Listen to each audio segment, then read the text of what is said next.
Pero tu risa no sé qué me da exactamente, algo sin embargo me da.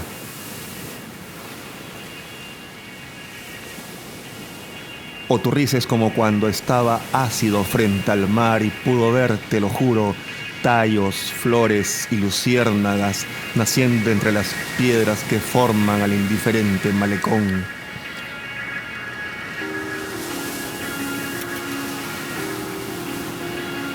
Pero ella es lo mejor de este mundo, es sellar mis labios con asombro.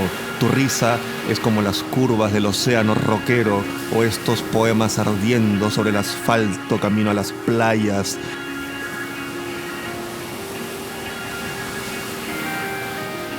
Tu risa erosiona el mundo, tu risa maravilla.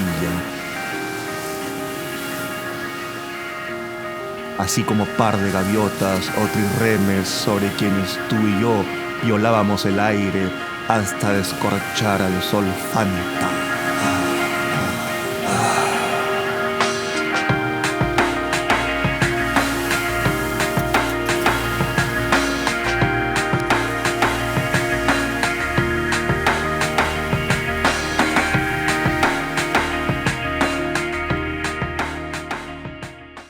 Se vivía un momento muy intenso en la sociedad peruana porque ya se notaba el declive del impulso reformista, progresista del gobierno de Juan Velasco Alvarado, que fue derrocado en 1975, y el segundo gobierno militar de Morales Bermúdez había empezado a introducir una serie de medidas que hoy podríamos reconocer como parte del modelo neoliberal, ¿no? Los estudiantes entonces vivíamos mirando hacia el futuro, mirando hacia la posibilidad de que hubiera un cambio hacia una sociedad mejor, y casi todos nos identificamos inmediatamente con las fuerzas de izquierda. Pero llega el año 80 con las elecciones formales y a la vez el surgimiento de la lucha armada por el Partido Comunista del Perú, y empieza a cambiar completamente la situación, ¿no? La violencia se incrementa, el gobierno de Belaúnde Terry, que asumió ese año 80 el poder, profundiza las medidas neoliberales pro importaciones, se devalúa el sol, y estas dos grandes tendencias, violencia política, inflación galopante, disminuyeron la esperanza. Ese era el clima, era un clima tenso, era un clima desesperanzado, era un clima a la vez de mucha rebelión, porque vimos que algunos íconos políticos culturales claudicaban frente al desarrollo de la guerra interna.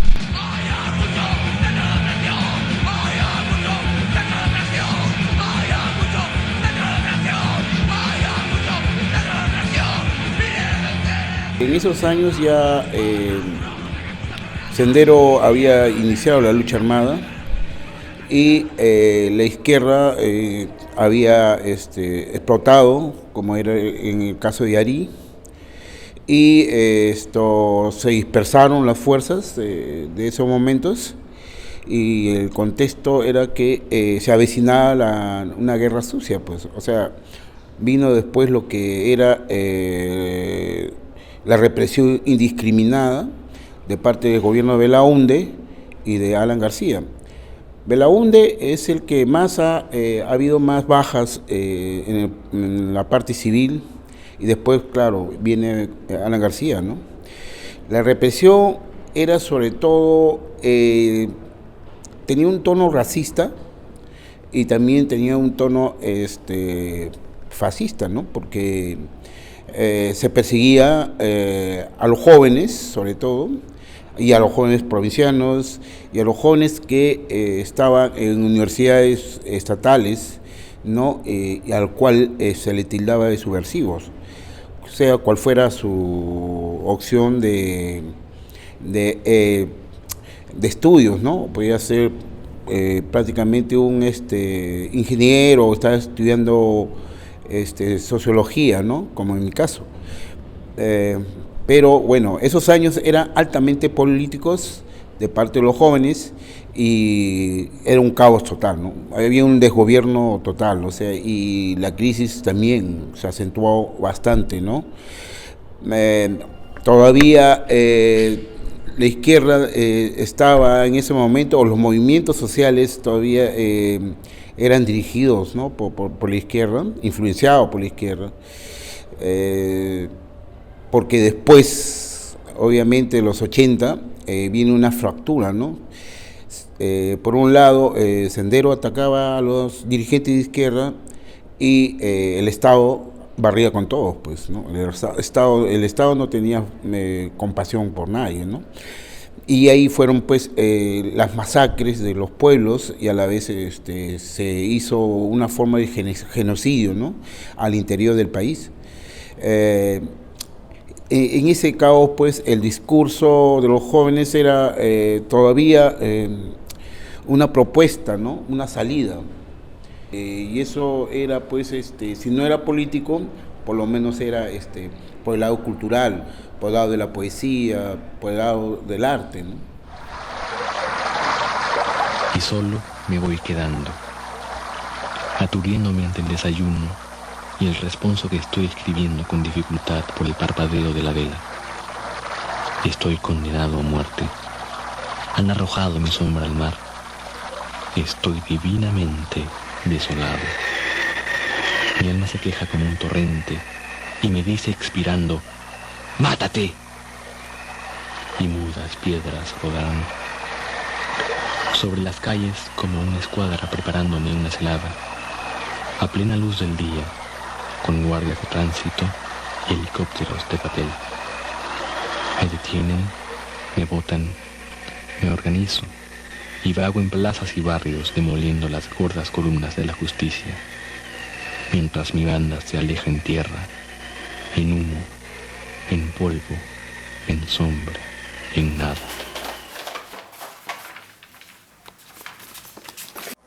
Cloaca como una escuela de poesía, como un taller interior de creación. Nosotros empezamos a reunirnos primero en San Marcos y después veníamos al centro de Lima. 2 de la tarde empezamos a tomar en el Boni. Nos hicimos una foto de Cloaca en el Agustino. Un carro así como este, abandonado. Una buena foto que yo recuerdo bien. Cloaca desapareció por diferencias sentimentales. Los grupos surgen así, un poco como una especie de esperanza, miedo, falta, pero al mismo tiempo un deseo de hacer algo que en ese momento no sabemos qué cosa es.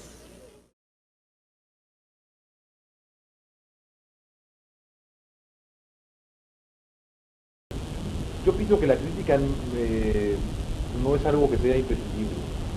Puede haber o no puede haber crítica y no pasa nada. ¿Crees? Yo pienso que sí. Yo pienso que sí. Y que en todo caso es el artista, el creador, el mejor crítico de su obra, y el público, ¿no? Ahora, no está mal de que hayan críticos, ¿no? Caramba, cualquiera es libre y es libre de decir lo que le dé la gana, ¿no? De un determinado trabajo, ¿no? ¿Por qué no? Bueno, ¿qué es lo negativo, por ejemplo, de la crítica? Que la crítica puede ser malintencionada y puede destruir, mira, a un tipo débil, por ejemplo. A futuros valores. Yo pienso que no, a un futuro valor tú no lo destruyes con palabras, posible. Pero sí puedes destruir a un tipo, por ejemplo, y causarle daño a un tipo, ¿no? A un tipo talentoso que algún día tiene que ser bueno, no, imposible, no lo destruye a nadie. La muerte solamente, ¿no? Pero 4 palabras no lo pueden destruir.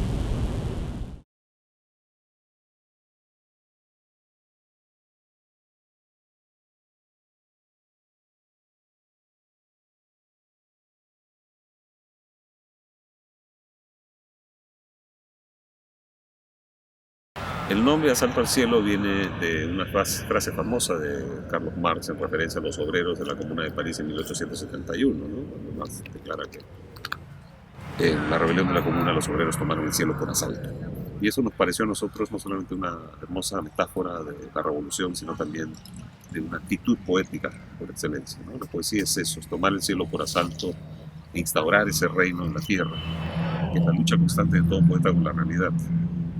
Luchar contra la mediocridad, contra el conformismo, contra las limitaciones de todo tipo, económicas, sexuales, políticas, morales, religiosas, a apropiarse de la libertad absoluta que caracteriza la creación poética. Entonces el nombre venía muy a pelo y de hecho el suplemento fue un suplemento bastante anarquista, bastante libertario, muy irreverente y duró 1 año y medio, más o menos. En el 87 ya se disolvió, la situación política seguía empeorando, yo salgo del país el año 88, pero siempre he mantenido un contacto muy fresco, muy abierto con todos aquellos intelectuales, poetas que de alguna manera participan de este espíritu rebelde. La última cena fue una antología de 12 poetas, de ahí el nombre. Decíamos 12 apóstoles, sin Judas y sin jefe, que apareció en noviembre de 1987. Cuando ya se había cerrado el suplemento Asalto al Cielo, decidimos fundar la editorial Asalto al Cielo, que hasta ahora existe, ya hemos publicado más de 30 títulos. La última cena fue el primero de ellos. Lleva como subtítulo Poesía Peruana Actual. Pretendía ser simplemente una muestra de poesía joven, identificada con lo que nosotros ya considerábamos nuestra generación, que es la del 80.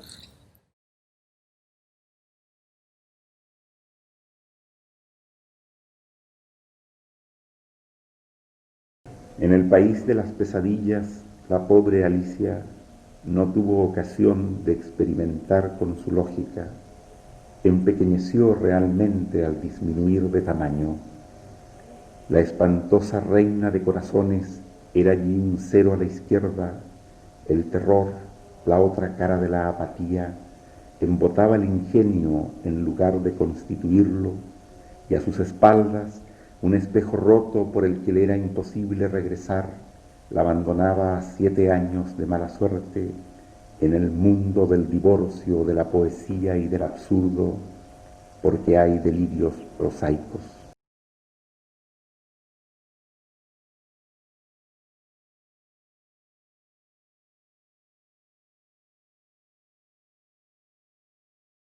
Pero los políticos no son los únicos políticos también, digamos, o sea, cualquier sujeto que se siente de alguna manera afectado por lo que afecta a sus conciudadanos o al mundo o a los seres humanos, ¿verdad? Y que de alguna manera quiere pensar que es posible, ¿no es cierto?, la constitución de una sociedad más justa, en que todos tengan una relativa igualdad de oportunidades, de posibilidades, donde no exista una explotación como la que se sabe existe, digamos, en los países tanto socialistas como en los países capitalistas.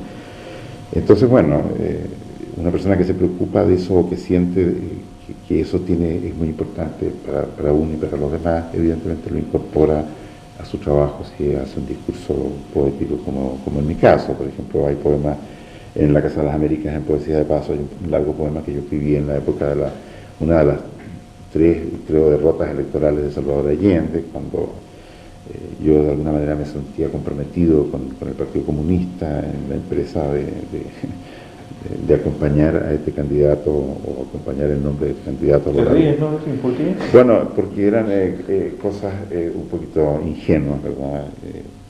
La participación de los intelectuales en la política, en tanto intelectuales o en tanto artistas y poetas, siempre es como decorativa y un poco ridícula, ¿verdad? O sea, ¿es una cosa irracional? No es irracional, es ridícula, digamos, y no es útil, sino que meramente retórica, ¿verdad?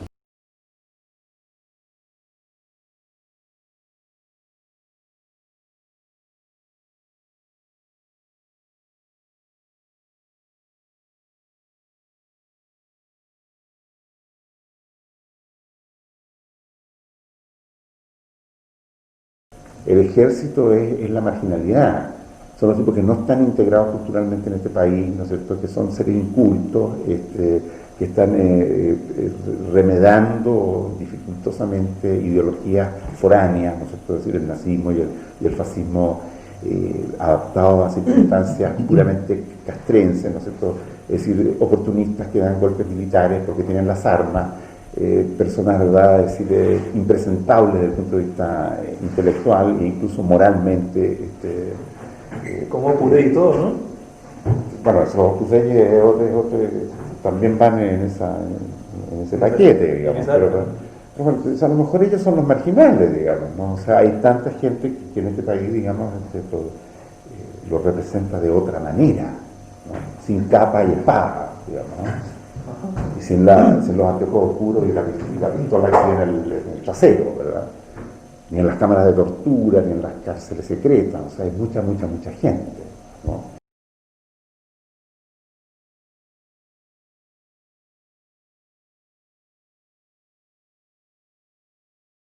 Yo propuse como un slogan, es decir, toda cultura contra la dictadura, o sea, la dictadura es la anticultura, nosotros digamos, somos el país en ese aspecto. Que ya nos morimos de eso muchas veces en este país, ¿no? O sea,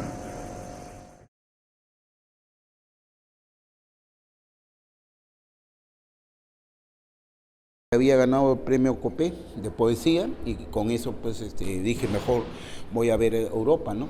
Y ahí es cuando me conecto nuevamente con César y lo encuentro en Barcelona.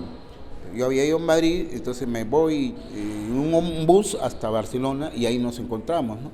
Y ahí comenzamos a hacer recitales y conocer la ciudad, conocer los museos y frecuentar una movida española muy interesante, ¿no? Hay que entender que el marxismo es universal, o sea, hay que entender que ese pensamiento es del siglo XIX, que viene, ¿no?, con una serie de propuestas de cambiar al mundo, ¿no? Mariátegui mismo también, o sea, proponía eso, o sea, no podemos decir que el pensamiento ahora, en estas alturas, que el pensamiento de Mariátegui es senderista. O sea, eso es imposible. No cabe. Vallejo tampoco era senderista. Entonces, a mí me parece que esas actitudes maliciosas de mala leche dan su fruto, sí, en que difaman, ¿no?, a los jóvenes de esos momentos y a la vez, los marcan, ¿no? Y eso se traduce en que muchos de nosotros a veces no podemos conseguir trabajo por esa estigmatización que nos hacen, ¿no? ¿Y por qué? Porque, bueno, son unos ociosos, no piensan más de lo que cosa es el marxismo, o sea, ¿qué deviene ser el marxismo, ¿no? En cuanto a España, ellos, como estaba diciendo, recién salían de una dictadura de 40 años, o sea, eso es terrible, ¿no? Y recién ellos estaban despertando, ¿no? Una época muy convulsionada, muy agitada. La guerra ha acelerado muchos resortes, ¿no? Entender el mundo, porque se había perdido la inocencia, ¿no? Históricamente, una guerra marca a cualquier nación y a cualquier generación, porque ahí hay pérdidas, ¿no? Y grandes pérdidas humanas y pérdidas también históricas, ¿no? Perdedores y ganadores, vencedores y vencidos. Entonces, eso es lo que marca esa época, ¿no? Y eso es lo que nos han marcado a todos en la generación de los 80, ¿no? Lo que aquí estaba pasando era que los movimientos estaban siendo reprimidos, obviamente cercados, ¿no?, por todas las fuerzas del orden, ¿no? Eso hace que devenga en un crecimiento rápido, acelerado, ¿no? O sea, la guerra misma te hace llegar, por ejemplo, a acelerar más, ¿no?, tu conocimiento, tus propuestas, tu estética, ¿no? Que de todas maneras la guerra marca estéticamente, o sea, marca tus formas de expresarte, ¿no? En caso de la poesía, en el caso de la pintura, en el caso de la fotografía, en fin, ¿no? Todo eso marca, pues, esa guerra, ¿no? Lo acelera más todo, ¿no? Yo creo que en ese sentido estábamos más alentados en cuanto a la movida ya española, ¿no?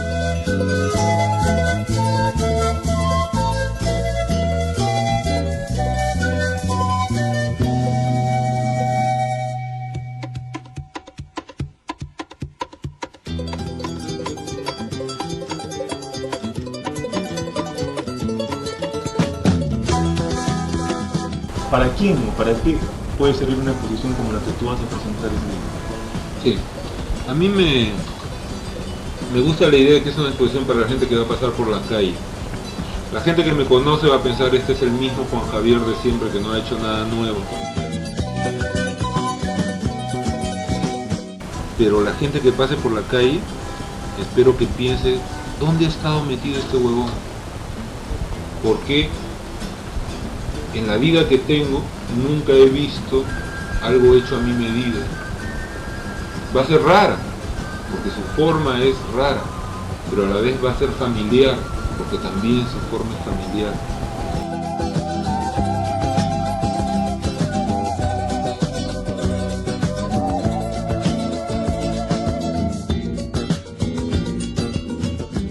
Es un lenguaje que está hecho a la medida de nuestra vida, que es una cosa en la cual yo espero que la gente se llegue a identificar, se llegue a reconocer en esa forma y llegue a sentir eso. ¿Por qué este tipo de artistas o este tipo de arte no es parte de nuestra cultura diaria?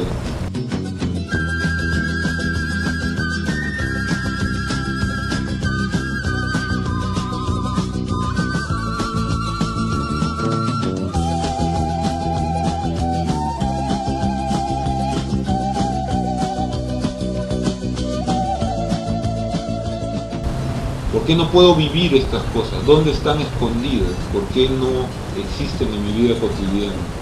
Eso es lo que yo quisiera, que la gente se diera cuenta que hay alguien que efectivamente los trata de conocer y de querer a la vez, y que ese querer se puede volver en vida, puede convertirse en un sentimiento vivo y en objetos y en materia que está viva, y que es parte de esa vida material donde vivimos, que actúa dentro de esa vida. Y yo siempre digo que en el Perú no hay una sola vereda completa, y que sin embargo los cuadros de las galerías parecen sacados de las lavanderías. No están hechos de la materia de la vida, sino que están hechos de la materia de la estética.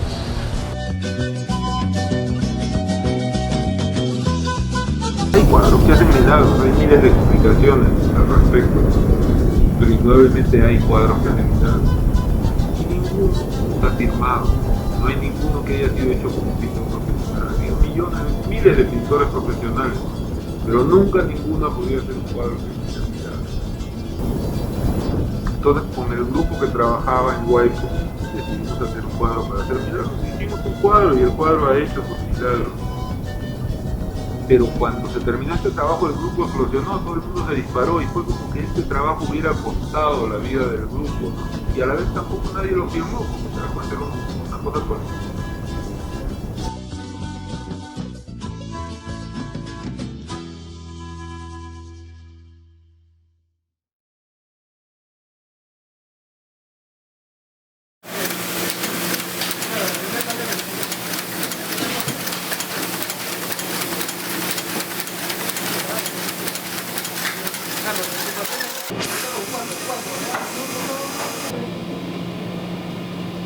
Para escribir yo necesito un detonador de la vida, un detonador de la realidad. Sensorial. Podría ser sensorial. No, puede ser simplemente una especie de hallazgo relacionado con datos absolutamente reales, ¿te das cuenta? De la experiencia del dolor de la vida, de las cosas diarias, ¿no? Dolor, placer, hambre, frío, soledad, eso. Y luego seres humanos y perros también, por ejemplo, tiene que ser así. No creo en esa inteligencia que se eleva y que busca a Dios fuera de los hombres.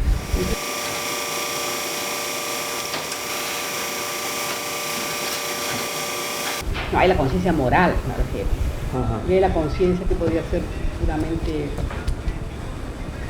¿qué podríamos decir? No sé, animal. Hay una conciencia animal.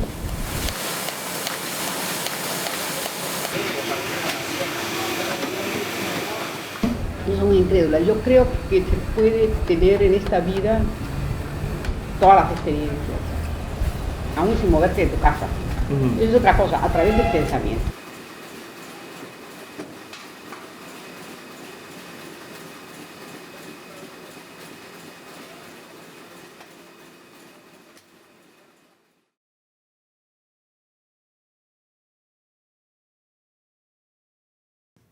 La soledad transita acorazada entre helechos y árboles de espaldas. Aquí la mayoría dormita, el pequeño burgo no olvida una bacenica bajo la cama, porque las noches suelen enfriar demasiado. Aquí se juega a la traición mayor y se llora generalmente o se sonríe con lágrimas invisibles. Reposo herido sobre una roca del mar. Mi primer amor perdió conmigo la virginidad y se me adhirió para siempre, estrellas rojas sobre piedra bajo las olas. Ella sangraba como sangró mi amigo en Dincote varias noches, pero ella sangraba de hijos microscópicos y él de las botas del mejor oficial. Canción, la vida no siempre es una canción.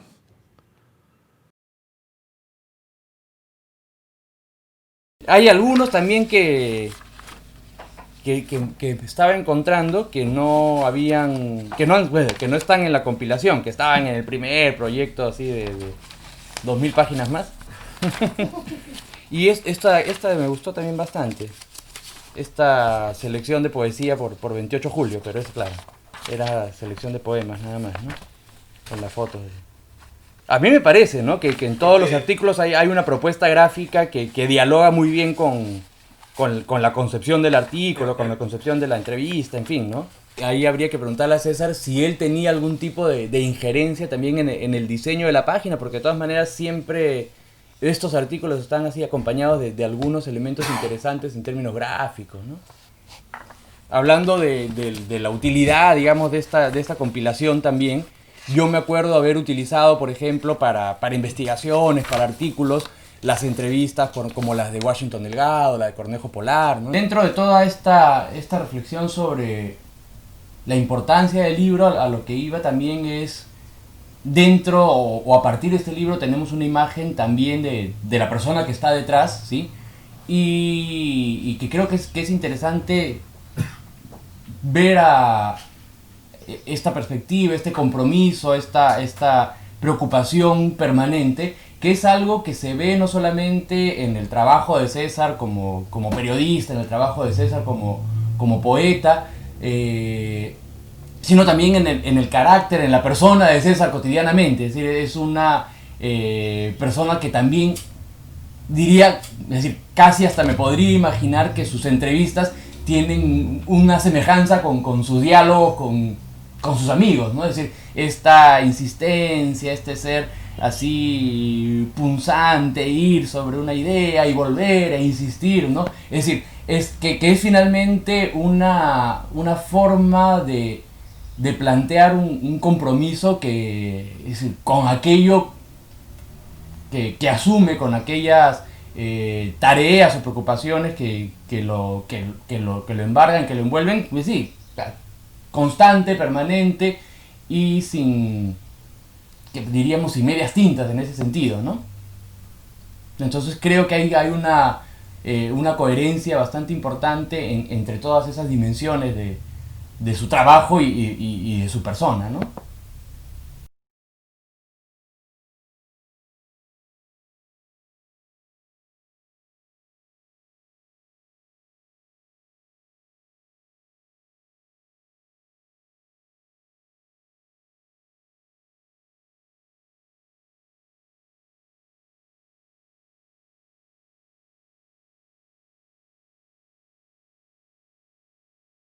Y yo lloraba y lloraba, soportando el agua que un hombre grande me aplicaba en la cabeza. Yo lloraba estirando mis extremidades, cerrando mis ojos, haciéndome la pila.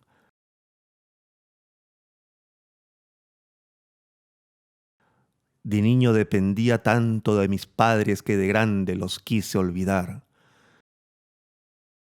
Pájaros muertos caen pesadamente desde el cielo a mis pies. Jamás pedí el bautismo. Ahora mis padres me aguaitan ocultos en su cueva, seguro tomados de la mano. Viejas antorchas iluminan esta noche mi camino. La barba me ha crecido, el pelo me llega hasta el coxis, ando desnudo por la vida como aquella vez del bautismo.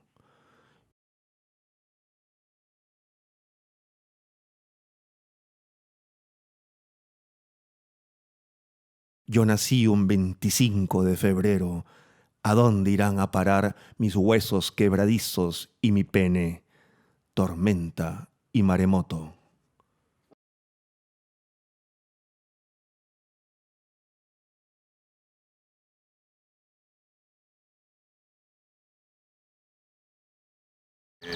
El día de hoy, cuando uno revisa las páginas culturales o el periodismo cultural en general, encuentra mucho vacío intelectual. Hay nombres que suenan, grandes escritores extranjeros, pero no hay sustancia ni reflexión con respecto a la realidad del país, muy poca.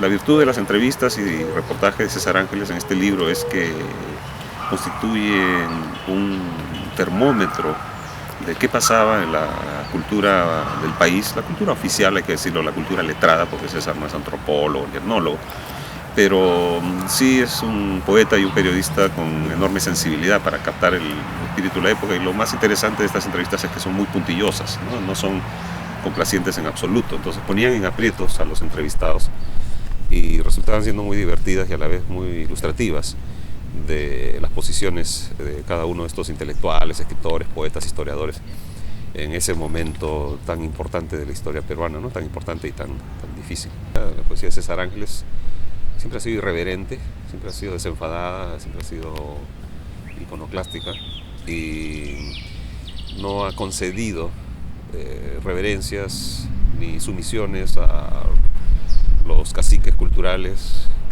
peruanos, limeños específicamente, ¿no? Ni en el periodismo ni en la poesía. Quizá hay como suele ocurrir con cualquier poeta, una progresión de lo que era el lenguaje lúdico de Linton, los poemas de los años 70-80, a versiones mucho más audaces, ¿no? Más elaboradas y más complejas en su tratamiento de los recursos formales. O sea, yo veo que hay una maduración en la poesía de César Ángeles. Leer la poesía de César, leer desde el primer libro de César hasta lo último que ha publicado, podría ayudar a entender cómo se van planteando toda esta serie de preguntas que él hace a sus entrevistados, pero leer las entrevistas también nos ayuda a mirar nuevamente su poesía de otra manera, ¿no?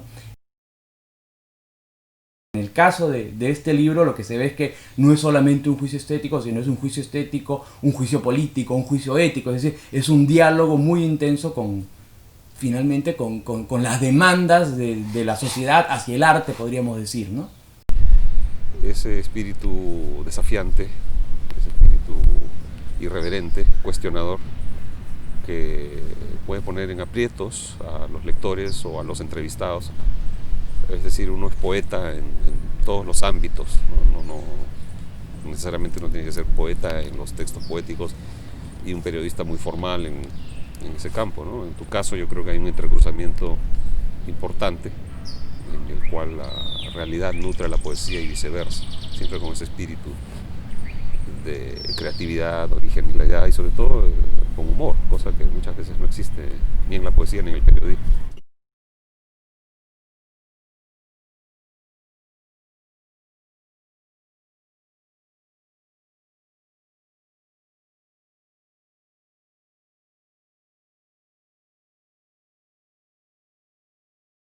A mí me gusta la vida. Lo que pasa es que la vida es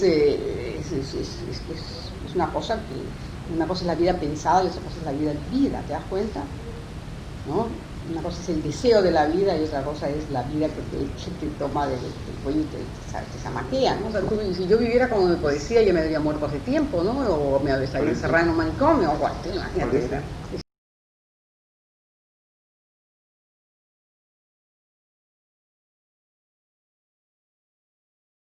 Siempre me he dado cuenta del lado oscuro de la vida, ¿te das cuenta? Aún de muy niña. Por ejemplo, cuando me avergonzaba mucho a las gentes mayores, me daba cuenta que mentían, por ejemplo. ¿Por qué? Porque un niño, tú hablas delante de un niño siempre con mucha una falta de respeto, dices cosas. Y después cuando llega un adulto dices lo contrario, ¿no es cierto? Y el niño ha escuchado las dos versiones, ¿no es cierto? Y eso me pasó siempre. No coincidía lo que la gente decían con lo que hacían, ¿no? Me extrañaba cómo la gente podía desdecirse, ¿no? No, eso no sé por qué me pasó desde tan pequeña, no lo sé, la verdad es que no lo sé. Entonces, claro, me fui dando cuenta y así fue, y entonces dije, ¿cómo me ajusto a esto? Soy tan chiquita, tan débil, ¿no? No soy ni una gran mujer enorme, así fuerte, hermosísima, esas cosas no. Y tampoco tenía dinero o una familia poderosa detrás de ti que te empuja. Entonces, yo me imagino que ¿Cómo eres? ¿Cómo te haces un ser que no te doblen?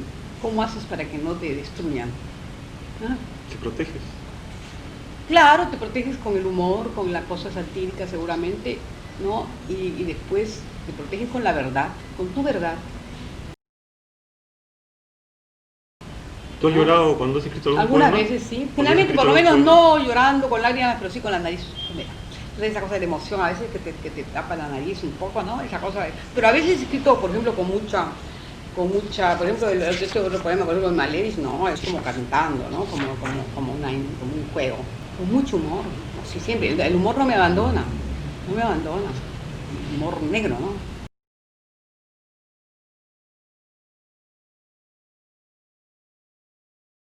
Perú, nuestro destino como seres, como peruanos, a mí siempre me ha preocupado muchísimo.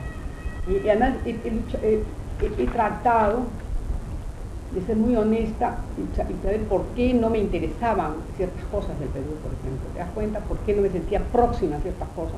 Definitivamente escogí volver al Perú. Si bien tenía muchos amigos y podría haberme quedado, vivir y convertirme a lo mejor en una francesa, entre comillas, vivir como matrimonio, hubiera podido. No, ahora ya no. Ahora yo no quiero vivir fuera del Perú. Yo no puedo vivir sino en el Perú, yo no puedo ser sino en el Perú.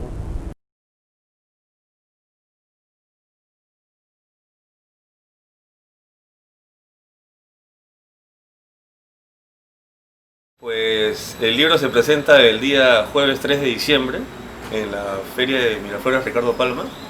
Nunca pensé que iba a presentarse en el Larcomar, pero bueno, lo que pasa es que el Larcomar además antes era el Parque Salazar, así que estoy invitando a todos los amigos y amigas, conocidos y aficionados a los eventos culturales y sobre todo los que les importa la poesía para que asistan ese día y nos acompañen en esta celebración, en esa fiesta del libro Cortes Intensivos que reúne entrevistas y crónicas del año 86 al 2014, ¿no? Así que los espero y nada, ahí nos veremos con un abrazo fraterno y una buena vibra, ¿no? El jueves 3 de diciembre a las 5 de la tarde el epicentro lírico, épico y dramático y luego de eso ya la feria explotará con corazones rojos.